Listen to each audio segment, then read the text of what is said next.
यीशु मसीह का प्यारा। परमेश्वर के धन्य नाम की महिमा हो। प्रभात मनन के सत्र 1381 में आप सभी का बहुत ही विनम्रता के साथ स्वागत करता हूं। आइए आज का मनन के लिए हम पढ़ते हैं पहला तीमुथियुस अध्याय 5 पद 15। क्योंकि कई एक तो बहकर शैतान के पीछे हो चुकी है। बहनों के संबंध में परमेश्वर की एक महत्वपूर्ण इच्छा यह है कि वे विवाह करें और बच्चे जने और उन्हें संभाले और घर द्वार की देख रेख करें। पहला तीमुथियुस 5:14। वर्तमान महिला सशक्तिकरण के जमाने में मुझे मालूम है कि कई जवान बहनें मेरी बातों को पसंद नहीं करेंगे, क्योंकि वर्तमान काल के ज्यादातर महिलाएं ये दिखाने की भारी कोशिश में है कि वे पुरुषों के तुल्य हैं।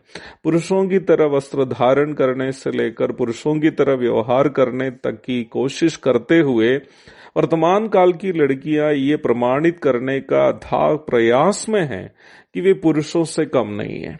इस विषय में मैं कोई दार्शनिक बात अभी कहना नहीं चाहता, परंतु सामान्य बुद्धि की एक बात कहकर मैं आगे बढ़ना चाहता हूं।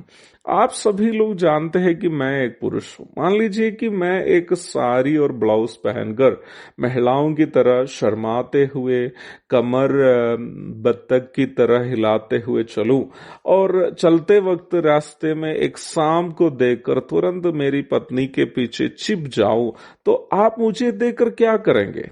क्या मुझे देखकर हंसेंगे या मेरी तारीफ करेंगे? मुझे मालूम है कि आप मुझे देखकर हंसेंगे, क्योंकि मैं एक पुरुष होने के कारण एक स्त्री का व्यवहार आप मुझसे उम्मीद नहीं करते हैं। आप मुझसे एक पुरुष का व्यवहार की उम्मीद करते हैं। वास्तव में हर एक स्त्री जब पुरुष की तरह वस्त्र धारण या व्यवहार करते वक्त देखने वालों में उस स्त्री को देखकर तारीफ करने का नहीं बल्कि हंसने का ही मन करता है, क्योंकि वो स्त्री होने के कारण उनसे पुरुष का नहीं बल्कि स्त्री का व्यवहार की उम्मीद लोग करते हैं। कहने का तात्पर्य बस इतना ही है कि पुरुष की सही पहचान पुरुष की तरह व्यवहार करने पर है और वैसा ही स्त्री की सही पहचान स्त्री की तरह व्यवहार करना है। इस सामान्य बुद्धि की बात को कई ऐसे लोग भी नजरअंदाज कर रहे हैं जो खुद को समझदार समझते हैं। आप शायद ये सोच रहे होंगे कि मैं इन बातों को अभी क्यों बोल रहा हूं। बस ये कहने के लिए कि जैसे पुरुष को प्रभु यीशु मसीह के प्रतिनिधि के रूप में उनका प्रेम प्रकट करने का आत्मिक दायित्व सौंपा गया है, वैसे ही स्त्री को भी ये दायित्व बाइबल के माध्यम से सौंपा गया है कि अपने अपने घरों में वे कलीसिया के प्रतिनिधि के रूप में अपना आत्मिक दायित्व को निभाए। कलीसिया का सबसे बड़ा दायित्व नई आत्माओं को जीतना है और कलीसिया वो जगह है जहां जीती गई नई आत्माएं प्रभु में, प्रभु के स्वभाव में, आत्मिकता में, पवित्रता में बढ़े। परिवार वो जगह है जहां नई पीढ़ी उत्पन्न होते हैं और परिवार में नए बच्चों को जन्म देकर उसे दूध और आहार समयानुसार देकर उन्हें बढ़ाना माँ का दायित्व है। आज कई परिवार में बच्चे असामाजिक एवं अनैतिक तथा अनात्मिक होने का एक कारण यह है कि वे माँ लोग भी रुपये कमाने में व्यस्त रहने के कारण बच्चों को आत्मिक तथा नैतिक शिक्षा देने के लिए माँ लोगों के पास समय नहीं है। ये बहुत ही दुखजनक अवस्था है। मेरी बातों को उन महिलाएं जो मजबूरी के कारण नौकरी करते हैं या काम करते हैं एक आलोचना के रूप में कभी ना लाए, पर नौकरी करने वाले बहनें भी बच्चों के साथ समय देना और उन्हें आत्मिक तथा नैतिक बातों को सिखाना कभी नहीं भूलना है।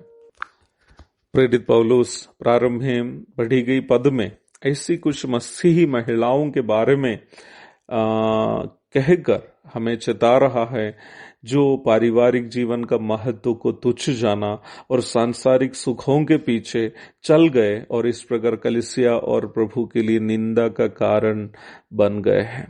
अवश्य ध्यान दीजिए प्यारो, जिन महिलाएं पारिवारिक जीवन को तुच्छ जाना, उन्हें वचन शैतान के पीछे चलने वाले कहती है। मुझे सुनने वाले मसीह बहनें अवश्य इस बात को समझे कि आप अपने अपने घर में सुबह से शाम तक मेहनत करते हुए अपना घर की जो देखरेख करती हैं और बच्चों को परमेश्वर के राहों में अगुवाई करती हैं, ये भले दुनिया के नजरों में महान कार्य भले नहीं भी हो, पर परमेश्वर के नजरों में एक महान सेवा है। और इस प्रकार करने के द्वारा आप प्रभु के इच्छानुसार कलीसिया का प्रतिनिधित्व अपने जीवन के द्वारा कर भी रहे हैं। इसका बड़ा प्रतिफल आपको प्रभु से अवश्य मिलने वाला है। आप अपने जीवन से प्रभु का सम्मान कर रहे हैं। एक और शुभ दिन की धन्य कामनाओं के साथ आज का मनन का मैं यहाँ पूर्ण विराम करता हूँ। प्रभु आप सबको आशीष दे। आमीन।